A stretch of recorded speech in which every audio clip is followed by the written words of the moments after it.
America! Tonight, in response to Donald Trump's executive orders on immigration, the Council on American Islamic Relations has fired back, calling Trump's policy racist and Islamophobic. Islamophobic and un-American policy proposals. And also, a waitress in Washington, D.C. gets an unexpected surprise from a group of Trump supporters. We may come from different cultures and may disagree on certain issues, but if everyone would share their smile and kindness like your beautiful smile, our country will come together as one people. This is Veley TV.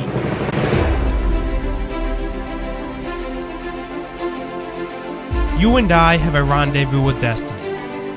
We will preserve for our children this, the last best hope of man on earth, or we will sentence them to take the first step into 1,000 years of darkness.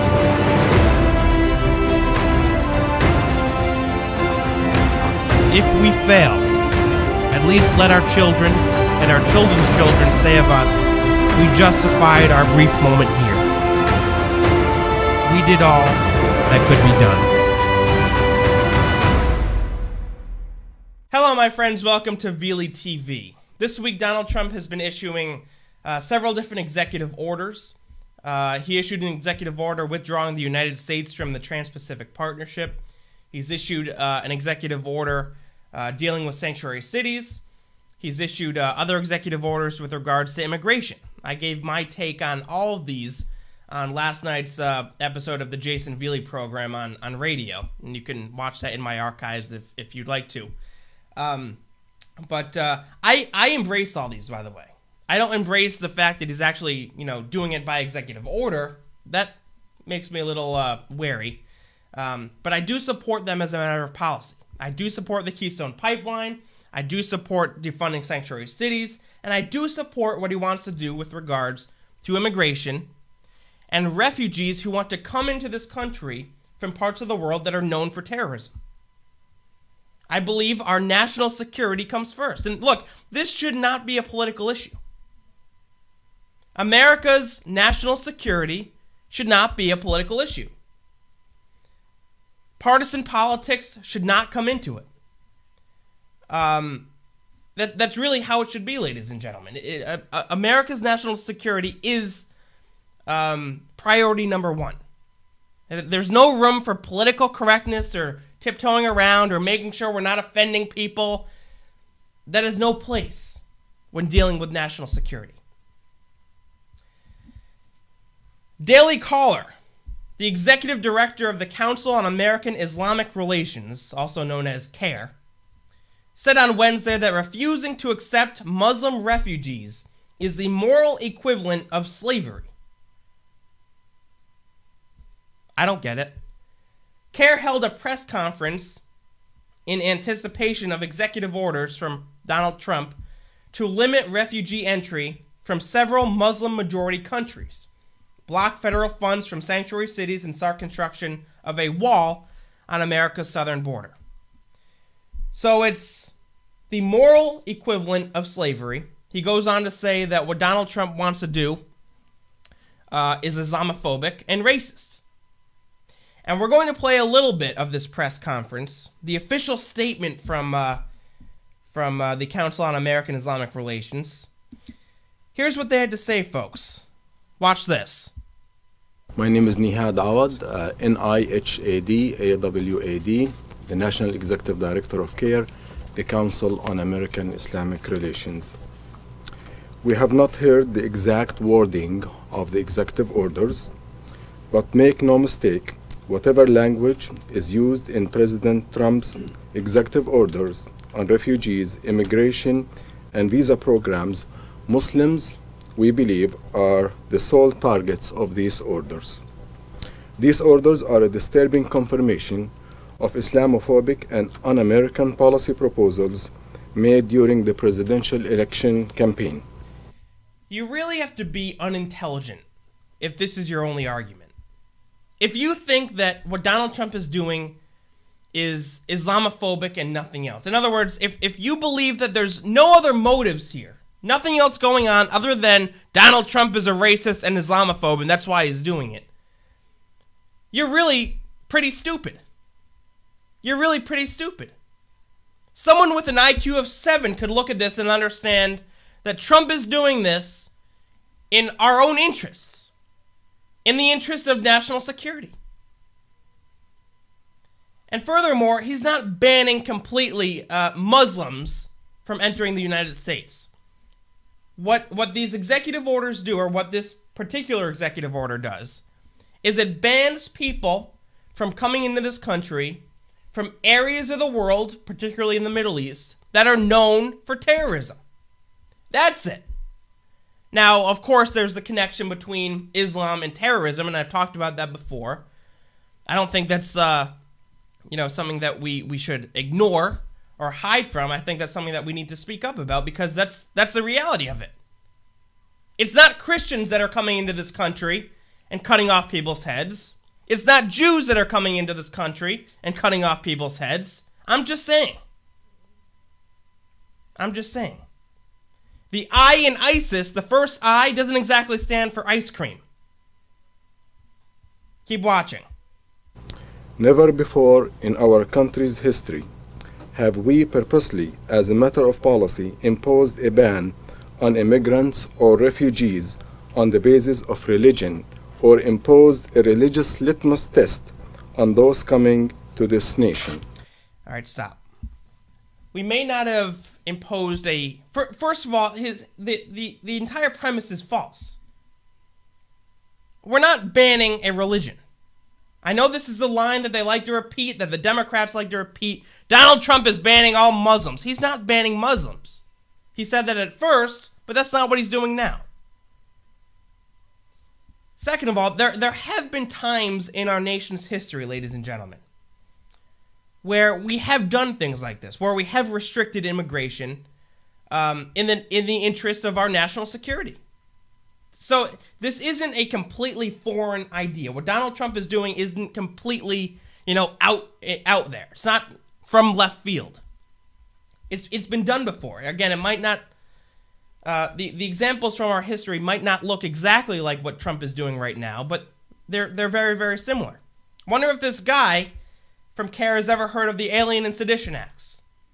Wonder if he's ever heard of the Chinese Exclusion Law. Wonder if he's ever heard of the Immigration Act of 1917. Wonder if he's ever heard about what FDR did when he restricted the entry of Japanese, Germans, and Italians. Keep watching. Ideological and religious questioning imposed on our government agencies by Islamophobes, many of whom are now in policy-making positions, will not make us safer, and will instead send a very negative message to Muslims that are not welcome in America. One of our nation's darkest moments was during World War II, when we turned away Jewish refugees seeking our protection. Oh, so it's like that. It's like that. Donald Trump banning terrorists from entering the country is like in World War II, where we turned around Jewish refugees. Can you tell me which Jewish refugee had as his plan to kill innocent Americans? Can you tell me? The Jews weren't known for committing acts of terrorism. I hate to say it, but Islam, radical Islam, is. Muslims in the Middle East are.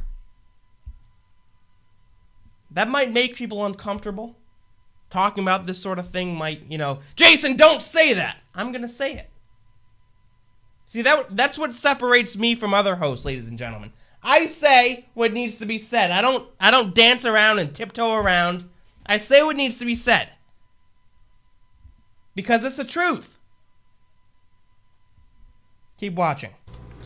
We cannot allow religious bigotry to affect our willingness and ability to welcome those fleeing violence and persecution. Refugees coming to America are the most vetted of all those entering our country. They go through multiple levels of screening by multiple national security agencies before they can enter. All right, before stop. they are...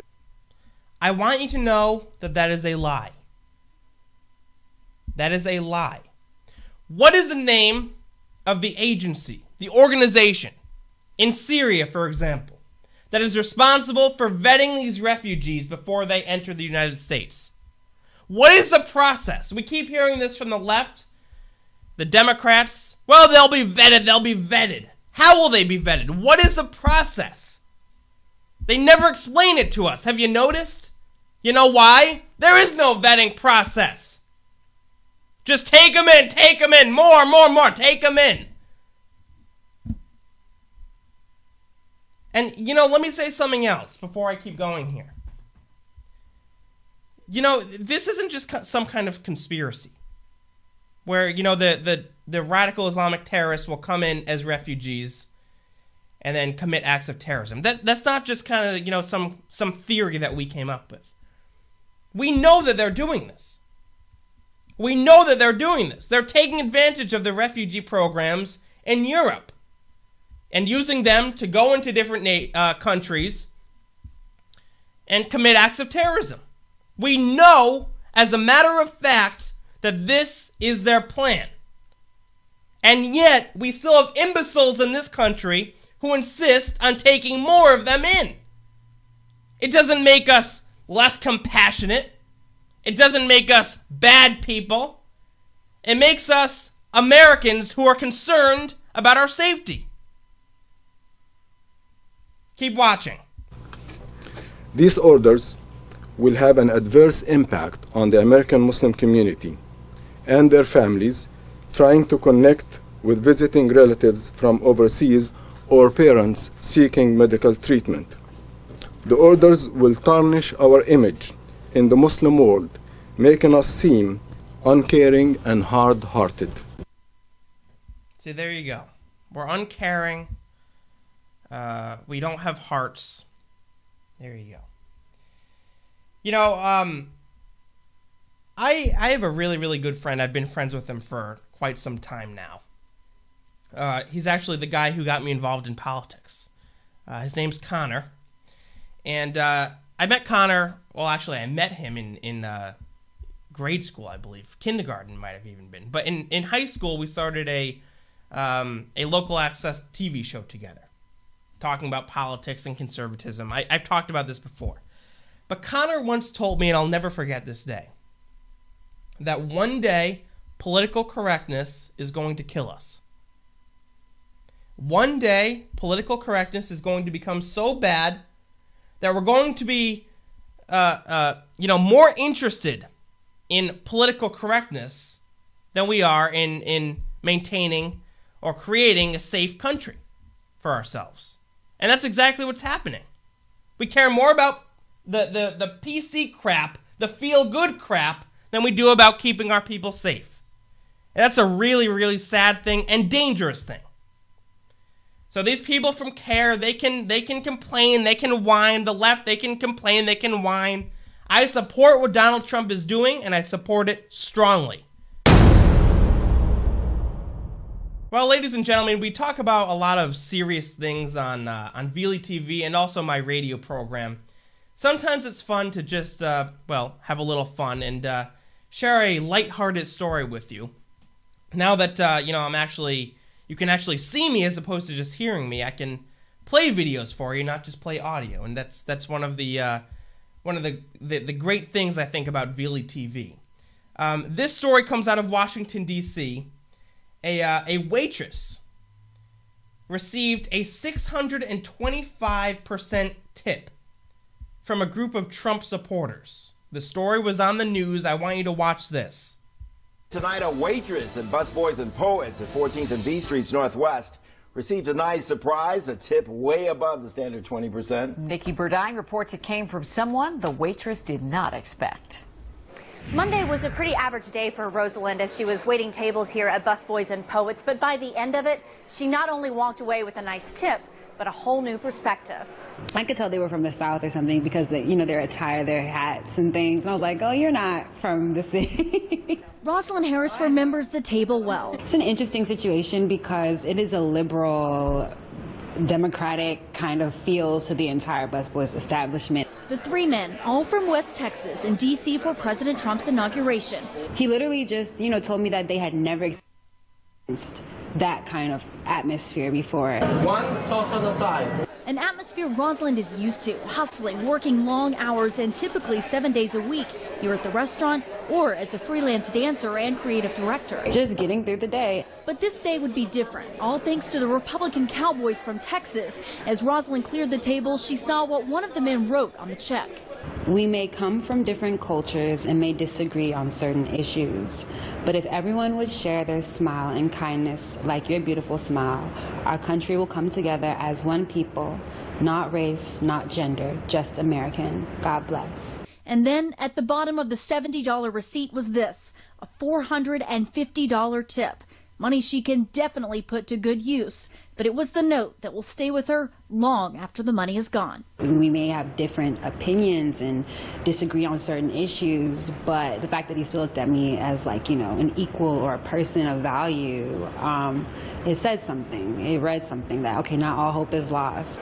Rosalind says she doesn't even know the man's name, but she would love to talk to him again and tell him thank you. In Northwest, I'm Nikki Burdine, WUSA 9. I absolutely love stories like this.